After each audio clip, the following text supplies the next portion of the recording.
मी doctor Shubhangi Purnapatre आज तुमच्या सगळ्यांचं शब्दसुमनांनी स्वागत करते. ऋतुरंग ऋतुरंग ह्या नुपूर कथक विद्यालयाच्या नृत्याविष्कारात. ऋतुरंग निसर्गाच्या सौंदर्याचा कथकमधील भावपूर्ण आविष्कार म्हणजे ऋतुरंग. निसर्ग आणि मानव जीवनाची सुरेख यात्रा म्हणजे ऋतुरंग.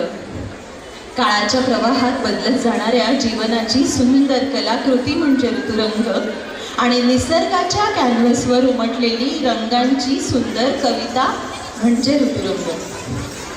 मुलं आपण सगळे कितीही इंग्रज आलो, 1-2 मधून 1-2 वर आलो, अ-आ-इ मधून ABCD वर आलो, तरी आपल्या सगळ्यांच्या मनातले 6 ऋतूंचे 6 सोहळे अगदी सुरूच राहतील.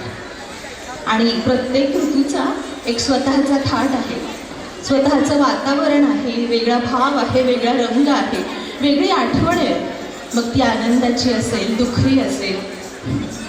आपण प्रत्येक ऋतू त्याच्या निरनिराळ्या रंगारंगात साजरा करतो, अगदी त्यात येणाऱ्या सणवारांच्या सहित.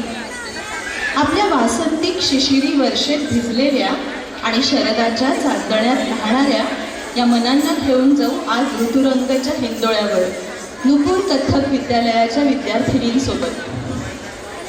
कोणते बरं हे 6 ऋतू?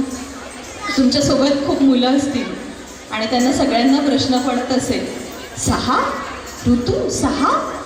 हो, वसंत ऋतूत असणारे कोवळ्या कळ्यांसारखे मनातले नवे स्वप्न, ग्रीष्मात येणारा प्रखर सूर्य, तापलेली माती, वर्षा ऋतूत भिजणारी धरती, थेंबाच्या तालावर नाचणारं मन, शरद ऋतूतली निरभ्र आकाशातली शांत शीतल प्रकाशात पसरलेली चांदण्यांची चादर, हेमंत ऋतूत कडाक्याची थंडी, डोलणारी पिकं सावरलेली धरती आणि पुनर्निर्मितीचा संदेश, तर शिशिरात असणारी पानगळ, जणू थंडगार वाऱ्यात गुंडाळलेलं चिंतनशील शांत आयुष्य.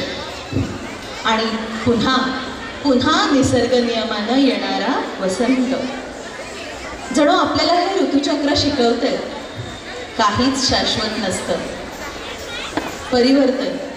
परिवर्तन हा निसर्गसृष्टीचा आणि जगाचा नियम.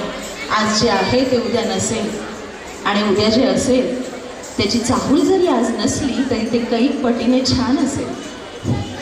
तर चला अनुभवूया ऋतूंची बदलती रंगत, निसर्गाचा अनावर धुंद ठेका आणि मानव जीवनाची नृत्यमय वाटचाल. पुन्हा एकदा तुमच्या सगळ्यांचं स्वागत आहे ऋतुरंग या मनमोहक नृत्याच्या कार्यक्रमात. सादर करीत आहेत नुपूर कथक विद्यालयाच्या तुमच्या आमच्या कविताताईच्या सगळ्या लाडक्या विद्यार्थिनी खुद्द ताईबरोबर.